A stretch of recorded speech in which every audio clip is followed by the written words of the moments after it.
बोलिए सतगुरु बंदी छोड़ कबीर साहिब की जय हो। सतगुरु मदनपति साहिब की जय हो। सतगुरु वैराग साहिब की जय हो। सभी संतों की जय हो, सभी भक्तों की जय हो। सकल हंस को बंदगी साहिब बंदगी। तो आज हम जिस टॉपिक पे जिक्र करेंगे वो है कथनी और करनी पे।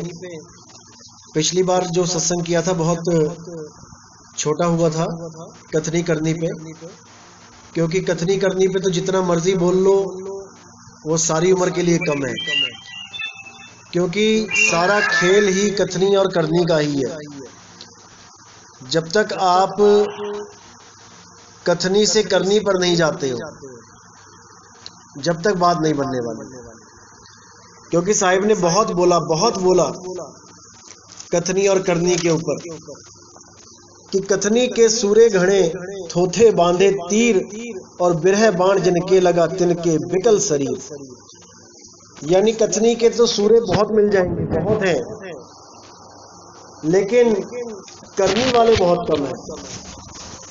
क्योंकि करनी में अपने मन को बांधना पड़ता है, मन को मारना पड़ता है, वो सबके बस की बात होती नहीं है। तो इसलिए ज्यादा कथनी पे ही जोर दिया जाता है।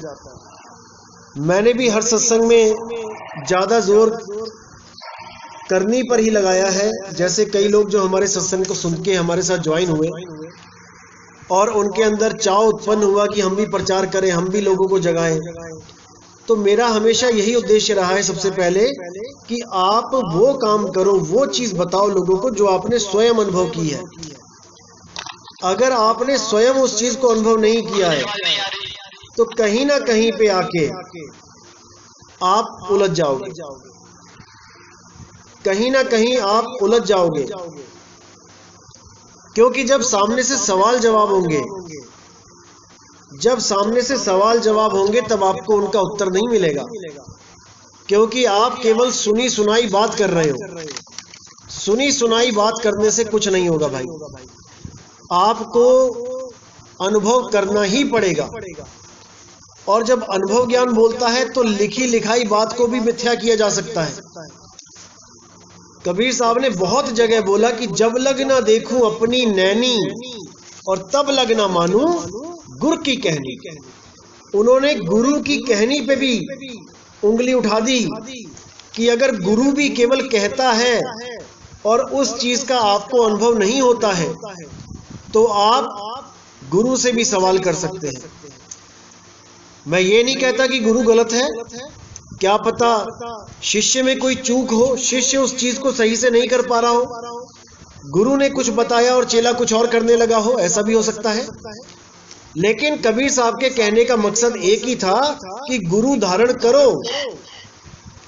जब लग गुरु धारण नहीं करोगे, जब लग मन मति ही के अनुसार चलोगे, अपने मन के अनुसार चलोगे, और जब गुरु धारण कर लोगे तो गुरु मति के अनुसार चलोगे, गुरुमुख हो जाओगे।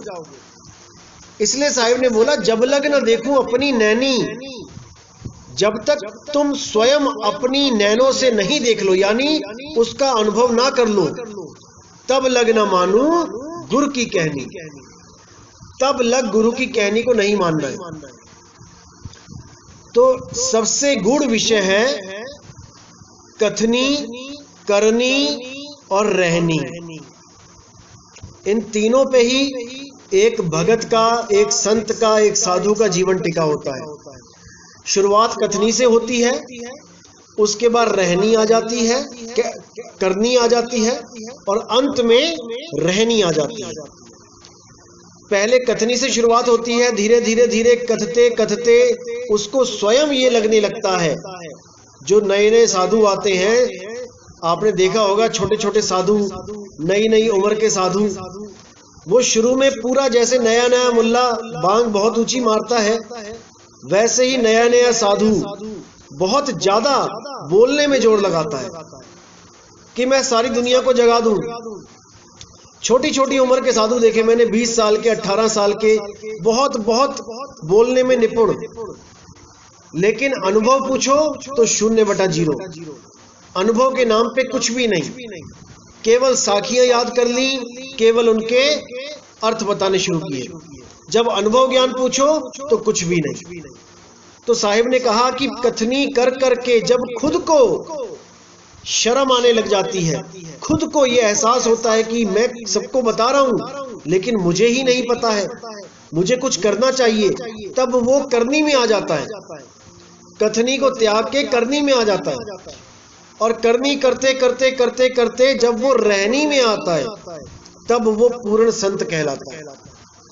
इसलिए साहिब ने बोला, करनी करे सो पुत्र हमारा और कथनी कथे सो नाती, रहनी रहे सो गुरु हमारा, हम रहनी के साथी। कथनी करने वाले बहुत से हैं लेकिन करनी कोई एक कर पाता है, और करनी करने के बाद रहनी में भी कोई करोड़ों में एक रह पाता है, क्योंकि रहनी बहुत मुश्किल है, बहुत मुश्किल है रहनी। तो रहनी रहे सो गुरु हमारा, हम रहनी के साथी। रहनी क्या होती है इसके ऊपर अलग से एक सत्संग करूंगा, आपको समझ में आएगा रहनी क्या होती है। क्योंकि कुछ लोग सोचते हैं लंगोटी ले ली, चोला पहन लिया, हो गई रहनी, पानी छान के पीने लग गए, टोटियों में कपड़ा लगा दिया, हो गई रहनी, या फिर अपने हाथों से अपना खाना बनाना शुरू कर दिया, कहीं होटल में खाना नहीं खाया, किसी ढाबे पे खाना नहीं खाया, हो गई रहनी, या दिन में कितनी बार खाया, सूर्य अस्त से पहले खाया या बाद में खाया, हो गई रहनी। लोग इसी को रहनी समझ रहे हैं, जबकि रहनी के पीछे बहुत गुप्त भेद है। जब ये भेद खोला जाएगा तब आपको समझ में आएगा क्यों साहिब ने कहा कि रहने रहे सो गुरु हमारा और हम रहनी के साथी। कथनी के और करनी के, इन दोनों के, इनको गुरु नहीं बोला, क्योंकि कथनी तो कोई भी कथ सकता है, एक साधु भी कथ सकता है, एक बैरागी भी कथ सकता है, एक गृहस्थी भी कथ सकता है। कथनी कथने में क्या जाता है, जुबानी तो हिलानी है। और करनी में क्या है, करनी एक गृहस्थ भी कर सकता है, जो घर में रह रहा है अपने बीवी बच्चों के साथ, वो भी करनी कर सकता है, जो गुरु कह रहा है उसको कर सकता है। लेकिन रहनी ये ना तो कोई जगत वाला कर सकता है और ना ही कोई गृहस्थ कर सकता है। रहनी सबसे ऊंचा स्थान है, रहनी सबसे ऊंची अवस्था है। जब रहनी के बारे में समझ में आएगा आपको, तब आपको समझ में आएगा कि साहिब ने क्यों कहा कि जंगल ना होते तो मोर कहां छुपते और साधु ना होते तो चोर कहां छुपते। ये साखी कबीर साहब ने क्यों बोली, ये रहनी के ऊपर बोली है, ये कहनी और करनी के ऊपर नहीं बोली, ये रहनी के ऊपर बोली है। तो इस रहनी के ऊपर जब सत्संग करेंगे तब आपको हर चीज समझ में आएगी।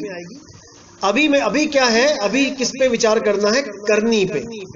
अभी आप करनी पे फोकस करो, जो गुरुजी ने बताया है उसको तन मन धन से करो, उसको पूरी लगन से सच्ची श्रद्धा से करो, उसको पूरे विवेक के द्वारा पूरे विश्वास से करो।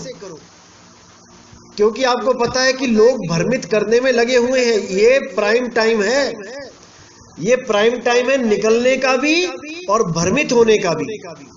इस प्राइम टाइम में आप निकल भी सकते हो यहां से, और आप 99 पे पहुंच के, जैसे सांप सीढ़ी में 99 पे पहुंच के जो सांप डसता है तो सीधे 8 नंबर पे लेके आता है, तो आप वहीं पहुंच जाओगे। अगर आपने विवेक की तलवार को हल्का सा भी जंग लगने दिया तो आप खत्म, मारे गए। इस युद्ध में आपकी हार हो जाएगी, क्योंकि ये युद्ध सत्य असत्य का युद्ध है, ये भीषम भीषा का युद्ध है। ये कोई छोटा मोटा युद्ध नहीं है, ये 1,84,000 को खत्म करने का युद्ध है, ये मनुष्य चोले को भी खत्म करने का युद्ध है। अब नहीं आना है मनुष्य चोले में भी, इसी एक जन्म में पार होना है।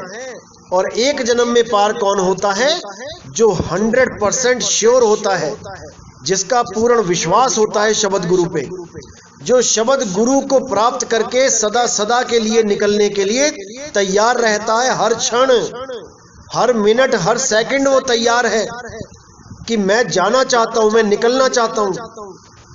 शरीर छोड़ने के लिए सदा सदा तैयार है, केवल वही इस धर्म युद्ध को जीतेगा, अन्यथा सबके सब 84 में ही जाएंगे। क्योंकि बार बार ये इंसानी चोला नहीं मिलता कि कोई कहे कि बार बार मिल जाता है। जैसे कई पंथ ये दावा करते हैं कि कुत्ते का बच्चा कुत्ता होता है, हाथी का बच्चा हाथी होता है, सांप का बच्चा सांप होता है। इसी प्रकार आदमी जब मरता है तो आदमी का ही बच्चा होके पैदा होता है, क्योंकि पहले भी वो आदमी का ही बच्चा होके पैदा हुआ था। अब उन लोगों को ये नहीं समझ में आता कि जीवात्मा तो ड्राइवर है और शरीर गाड़ी है। अब बस का बच्चा बस होगा, कार का बच्चा कार होगा, स्कूटर का बच्चा स्कूटर होगा। अरे भाई वो होगा तब जब सांचा एक होगा। जैसे स्कूटर बनाने वाली कंपनी के पास एक सांचा होता है, लोहे को पिघला पिघला के उसी सांचे में डालती है। तो जो कंपनी स्कूटर बनाती है, जो मॉडल स्कूटर का होता है, उसमें स्कूटर ही स्कूटर तैयार हो रहे हैं। स्कूटर के सांचे में बस नहीं बन सकती, स्कूटर के सांचे में साइकिल नहीं बन सकती, स्कूटर के सांचे में स्कूटर ही निकलेगा, स्कूटर ही बनेगा।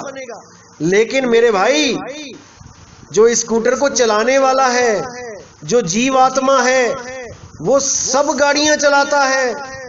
वो साइकिल पे बैठता है तो साइकिल चलाता है, वो कार में बैठता है तो कार चलाता है, वो बस में बैठता है तो बस चलाता है, वो हवाई जहाज चलाता है, वो पानी का जहाज चलाता है, वो कुछ भी चला सकता है। वो सांचे में नहीं आता कि वो आदमी का बच्चा आदमी बनेगा। अरे ये शरीर है भाई, माँ के गर्भ में जो सांचा तैयार किया गया है, उस गर्भ में से आदमी का बच्चा ही पैदा होगा। हाथी के हथनी के गर्भ में जो सांचा तैयार किया गया है, उससे हाथी ही निकलेगा। कुतिया के गर्भ में जो सांचा तैयार किया गया, उससे कुत्ता ही निकलेगा, कुतिया ही निकलेगी, पिल्ला ही निकलेगा। लेकिन उसके अंदर जो जीवात्मा है, वो 84 में धक्के खा रही है भाई। उसको जानना है। वो ड्राइवर है, वो हर गाड़ी चला सकती है। उसको जानना है कि ड्राइवर कौन है, ना कि शरीरों के चक्कर में पड़ना है कि आदमी का शरीर है तो आदमी ही पैदा होगे। अरे फिर तो वो कुत्ते का बच्चा तो कभी मुक्ति नहीं हो सकता। जो 184 में भटक रहे हैं, वो तो कभी मुक्त हो ही नहीं सकते, क्योंकि वो जिस जूदी में पैदा हुए हैं उसी में मरेंगे, फिर से उसी में पैदा हो जाएंगे। यहाँ पे इनकी थ्योरी ही फेल हो जाती है। इसीलिए बार बार संतों ने बोला, कई जन्म भय कीट पतंगा, कई जन्म गज मीन कुरंगा, कि कितनी बार हाथी, कीड़े मकोड़े, घोड़े, पता नहीं क्या क्या बनते बनते बनते आज हम इंसान जन्म में पहुंचे हैं। और आज हम अगर भक्ति नहीं करेंगे तो हम वापस वहीं पहुंच जाएंगे जहां से हम आए हैं। इसलिए बार बार साहिब ने चेताया है, बार बार समझाया है कि भाई सबसे पहले इस जीव को पहचानो, जीव क्या है। जब जीव को पहचानोगे तब पीव की पहचान होगी। अगर जीव को ही नहीं पहचान पाए तो अपने आप को आदमी समझते रहोगे, औरत समझते रहोगे। आप आदमी और औरत नहीं हो। आदमी और औरत प्रकृति है। 5 तत्व, 25 प्रकृति, 3 गुण, मन और माया का समावेश जब होता है तो आदमी और औरत बनते हैं, शरीर बनते हैं। अगर ये 5 तत्व हटा दो तो फिर आप कहाँ हो, कहाँ है आपका शरीर? आप कौन सी औरत हो, कौन से आदमी हो? सब खत्म हो जाएगा। आप 5 तत्व नहीं हो भाई, आपके द्वारा 5 तत्व चल रहे हैं। आपका शरीर 5 तत्वों का बना है। शीशे में देखो अपनी फोटो, अपनी शक्ल देखो, क्या दिखाई दे रहा है? आप नहीं दिखाई दे रहे हो, आपका शरीर दिखाई दे रहा है। 5 तत्व दिखाई दे रहे हैं। यही 5 तत्व अलग अलग कर दो तो क्या बन जाता है? हवा, पानी, आग, धरती, आकाश। ये पांचों जब खुल जाते हैं तो ये पांचों तत्व 5 तत्वों में मिल जाते हैं। लेकिन आप कहाँ गए? आप कहाँ समाओगे जाके? अगर आपको अपना घर नहीं पता, दोबारा शरीरों में आ जाओगे। इसीलिए साहिब ने बोला, करनी करो, कथनी तो कथ ही रहे हो, करनी करो। करनी के द्वारा आपको पता लगेगा कि आपने समाना कहां है। इसीलिए साहिब ने बार बार समझाया, पानी में पानी मिला, मिला पौन में पौन, और मैं तो से पूछूं पंडिता, इनमें मरा कौन। पानी में पानी मिला, हमारे शरीर में 70% पानी है। जब हमारा अंत होगा, यानी कि हमारे शरीर का अंत होगा, हमारा अंत नहीं होता है, हमारे शरीर का अंत होगा, तो 70% पानी कहां जाएगा? वो पानी में मिल जाएगा। पानी में पानी मिला, मिला पौन में पौन। हवा कहां जाएगी? हवा में मिल जाएगी। मिट्टी कहां जाएगी? मिट्टी में मिल जाएगी। अग्नि कहां जाएगी? अग्नि में मिल जाएगी। शून्य कहां जाएगा? आकाश में मिल जाएगा। लेकिन आप कहां जाओगे, ये विचार करो। इस कच्चे घड़े में, इस माटी के पुतले में आपको उलझा दिया गया है। इस मिट्टी का घर जब छोड़ोगे तब कहां जाओगे? ये हंसा कहां विश्राम करेगा? किसी को इसकी खबर नहीं है। सबके सब इसी 5 तत्वों में ही अपने आप को सत्य मान रहे हैं कि यही शरीर मेरा है। और ऐसे ऐसे गुरु आपको भ्रमित कर रहे हैं कि आप स्वर्ग में चले जाओगे, वहां पे भी आपको शरीर मिलेगा, वहां पे अप्सराएं नाचेंगी, आप वहां पे डांस देखोगे, वहां सोमरस पियोगे, शराब पियोगे। यहाँ पे शराब पीने नहीं दे रहा कोई। शराब पी के मंदिर में नहीं जा सकते आप दर्शन करने किसी देवी देवता के, लेकिन स्वर्ग में आपको शराब पिलाई जा रही है। बताओ, ऐसा भ्रम जाल डाला हुआ है कि कोई समझ ही नहीं पा रहा कि हो क्या रहा है हमारे साथ। इसको अच्छी तरह समझना पड़ेगा आपको, क्योंकि ये जीवन आपका है। आपका जीवन आपको ही संभालना है, कोई और नहीं संभाल सकता। एक एक चीज आपको ही समझनी है। अगर अभी नहीं समझे भाई तो कभी नहीं समझोगे। इसलिए साहिब ने बार बार बोला कि इससे पहले कि ये शरीर छूट जाए, आपको अपना असली घर पता होना चाहिए। अब बहुत से लोग लगे हुए हैं आजकल बोलने में कि परमात्मा हृदय में रहता है, दिल में रहता है। भाई, परमात्मा दिल में नहीं रहता है। अगर परमात्मा हृदय में रहता होता तो इस हृदय की धड़कन को रोकने वाला कोई माई का लाल पैदा ना हुआ होता। लेकिन ये धड़कन रोक दी जाती है। अगर परमात्मा का वास हृदय में है तो धड़कन किसने रोक दी? कौन है जो परमात्मा से भी बड़ा हो गया? नहीं। और परमात्मा तब कहां रहता था? जब ये दिल भी नहीं बना था, हृदय भी नहीं बना था, मां के गर्भ में दिल की धड़कन भी पैदा नहीं हुई थी, तब वो परमात्मा कहां रहता था? कोई विचार नहीं कर रहा।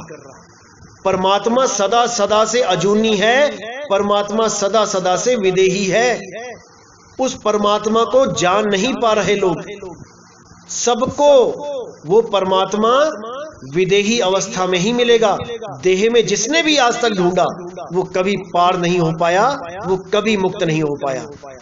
इसीलिए नानक साहब ने बार बार बोला, अजूनी सैभंग, अजूनी सैभंग, यानी वो जूनों में नहीं है भाई। अरे जून क्या होती है? ये पिंजड़ा, ये 5 तत्व का पिंजड़ा, इस पिंजड़े में परमात्मा को कैद कर दिया है। और अगर पिंजड़े में परमात्मा है तो पिंजड़े तो अनंत है। यहाँ पे हर पिंजड़े में एक परमात्मा हो गए तो कितने परमात्मा है यहाँ पे? अरे भाई, जो पिंजड़े में बैठा है वो जीवात्मा है। उस जीवात्मा को मुक्त करना है। जब तक जीवात्मा की मुक्ति का साधन नहीं मिला, जीवात्मा के निकलने का रास्ता नहीं मिला, जीवात्मा के समाने का रास्ता नहीं मिला उस मालिक में, जब तक ये बार बार जन्मों में आएगी, बार बार भटका खाएगी। अच्छी तरह समझना है इस चीज को, क्योंकि भ्रमित करने वालों का कुछ नहीं जाता। उन्होंने तो जुबान हिलानी है और आपके दिमाग में शक का बीज डाल देना है, लेकिन जीवन आपका खराब होगा। इसलिए कोई भी कदम उठाने से पहले 1000 बार सोचना है, 1000 बार समझना है, क्योंकि एक बार अगर ये समय चला गया तो मेरे भाई वापस तो नहीं आता। आज बहुत से लोग बातें करते हैं जीवित गुरु की जरूरत नहीं है, ग्रंथों में से ही पढ़ के समझ लो। अरे भाई, ग्रंथ भी तो जीवित गुरु नहीं लिखे हैं। क्या ग्रंथ परमात्मा ने लिखे हैं आके? अरे जीवित गुरु ने ही अपनी सोच के अनुसार, अपने अनुभव के अनुसार ग्रंथ लिखे हैं। तुम उनकी लिखी हुई को मान रहे हो, और अगर वही जीवित गुरु आके आज ज्ञान देने लगे तो उसको कहते हो तुम देही गुरु हो। अरे जो वाणी तुम बोल रहे हो वो भी तो देही गुरु ने ही लिखी है, वो भी तो देही गुरु ही समझा रहा है। अगर वही देही गुरु आज आके बोल के समझाने लग जाए तो ये लोग तो उसको भी कहेंगे कि तू है कौन, हम तेरी कही को नहीं मानते, हम लिखी को मानते हैं। बताओ, लिखी को मान रहे हैं और जो लिख के गया है उसको नहीं मान रहे हैं। ऐसा मूर्ख बन गए हैं ये लोग और ऐसा मूर्ख बना रहे हैं ये लोग। लेकिन आपने सचेत रहना है, सावधान रहना है, क्योंकि बहुत से आएंगे बहुत से जाएंगे। 2020 आ गया है, ये 2020 सत्य असत्य का निवेड़ा करके जाएगा। बहुत प्राइम टाइम है ये, आप बहुत किस्मत वाले हो जो आपके जीवन में ये 2020 आया है। कबीर साहब ने बहुत महिमा गाई है इसकी। जब आगे मैं सत्संग में खोलूंगा संतों की वाणियां तब आपको पूरा समझ में आएगा कि कितना इंपॉर्टेंट है ये साल। आप अपने जीवन में ही देख लो, क्या कभी 1-1, 2-2 महीना आप घर में बैठे हो और आपको सैलरी भी आ रही है कईयों को तो इसीलिए, और जो नहीं भी सैलरी जिनको मिल रही है वो भी अपना खा रहे हैं और घर में बैठे सत्संग सुन रहे हैं, कुछ ना कुछ खोज कर रहे हैं। कितने फोन आए मुझे, कितने फोन की इस लॉकडाउन में आपका सत्संग मिला जी, निहाल हो गए, सत्य का पता लगा। मैंने यही बोला, मैंने कहा ये प्राइम टाइम है, इसका फायदा आपको तभी पता लगेगा जब 2020 का दिसंबर आएगा। तब आपके सामने सारी वाणियां जब खुल जाएंगी तब आपको समझ में आएगा ये कितना इंपॉर्टेंट समय चल रहा है। क्योंकि कबीर साहब की यही वाणियां, नानक साहब की यही वाणियां 300-300, 400-400, 500-500, 600-600 साल हो गए, लेकिन इन वाणियों को आज तक कोई खोल नहीं पाया। ये वाणियां आज तक छुपी हुई थी, एक भी गुरु ऐसा नहीं आया जिन्होंने इन वाणियों को उठा के समाज के सामने रखा हो। अगर किसी ने बीच में से 2-4 लाइनों को रखा भी है तो तोड़ मरोड़ के रखा है, केवल अपने ऊपर सिद्ध करके रखा है, अपने ऊपर वाणियां सिद्ध करने में लगे रहे। लेकिन कबीर साहब क्या कहते थे, मूल वाणी क्या थी, ये कोई नहीं बता पाया। तो मेरे भाई अच्छी तरह समझना है, 2020 के दिसंबर तक एक एक वाणी खोल दी जाएगी, केवल सृष्टि रचना के अलावा। क्योंकि सृष्टि रचना वो चाबी है जो चाबी सबको ऐसे ही नहीं दी जा सकती। वो अनमोल चाबी है, वो कुंजी है इस संसार से पार होने की, भवसागर से पार होने की। क्योंकि जो जानता है कि मकान कैसे बना है या कोई भूल भुलैया है वो कैसे बनी है, वही उसका रास्ता जानता है निकलने का। जिसने भूल भुलैया का डिजाइन देखा है कि कहां से कहां जाना है, वही समझ सकता है कि भूल भुलैया से कैसे निकला जाएगा। जो आज की पैदाइश है, जो आज के लोग हैं, वो भूल भुलैया में जाके नहीं निकल सकते, क्योंकि उनको वो राज ही नहीं पता है कि ये कहां से बनानी शुरू की और कहां इसका निकास द्वार है। तो इस भूल भुलैया से, ये शरीर भी एक भूल भुलैया है। जो पिंडे सो ब्रह्मंडे, आप रॉकेट के ऊपर भी बैठ के निकलोगे ना इस संसार का अंत खोजने, इसका अंत खोज नहीं पाओगे। शून्य में चलते ही चले जाओगे, चलते ही चले जाओगे, इसका अंत नहीं मिलेगा। क्योंकि इसका अंत केवल सतगुरु जानता है कि इसका अंत कहां पे है। इस 3 लोक का अंत जहां से है वहां पे चौथे लोक का शुरू है। जहां काल की हद खत्म होती है वहां दयाल की हद शुरू होती है। लेकिन इस काल ने बहुत अड़ंगे लगा रखे हैं वहां पे भी। बहुत सी नकली धुनें, बहुत सी नकली प्रकाश, बहुत सी झिलमिल ज्योति, बहुत कुछ रखा हुआ है ताकि ये जीव कहीं ना कहीं उलझ जाए। लेकिन सतगुरु जब शब्द का लखाव करता है, लखाव का मतलब होता है पहचान कराना, शब्द की पहचान करना कि शब्द क्या होता है। शब्द अनुभव होता है तो क्या अनुभव होता है, शरीर में क्या होता है, शरीर से बाहर क्या होता है, सूरत को क्या अनुभव होता है, वो सारे अनुभव शेयर होते हैं। उसी से क्रॉस चेकिंग होती है कि आपको सत्य मिला कि नहीं मिला। और जब सत्य का प्रकट हो जाता है तब सतगुरु निश्चिंत हो जाता है कि अब इस जीव को कोई रोकने वाला नहीं है, अब इस जीव की मुक्ति होनी ही होनी है, अब इसको कोई फंसा नहीं सकता, क्योंकि उसने शब्द का लखाव करा दिया है। लखाव यानी पहचान। कई लोग सोचते हैं लखाव का मतलब होता है दिखा देना। अरे परमात्मा कोई देखने की चीज थोड़ी नहीं है, कि वो दिखाई देगी। जैसे दर्द और आनंद ये देखने की चीज नहीं भाई, ये महसूस करने की चीज है। जैसे विरह, लगन ये देखने की चीज नहीं है, ये महसूस करने की चीज है। इसी प्रकार शब्द गुरु भी देखने की चीज नहीं है, वो अनुभव करने का विषय है, अनुभूति का विषय है। जब उसको अनुभव करोगे तभी आपका जन्म और मरण खत्म होगा। इसके अलावा आपका जन्म मरण खत्म नहीं हो सकता। अनुभूति के अलावा सब असत्य है, सब कथनी है। तो इसको अच्छी तरह समझना है मेरे भाई। तो आज का सत्संग यहीं समाप्त करेंगे और कल मिलते हैं 5:30 बजे। साहिब बंदगी सतनाम।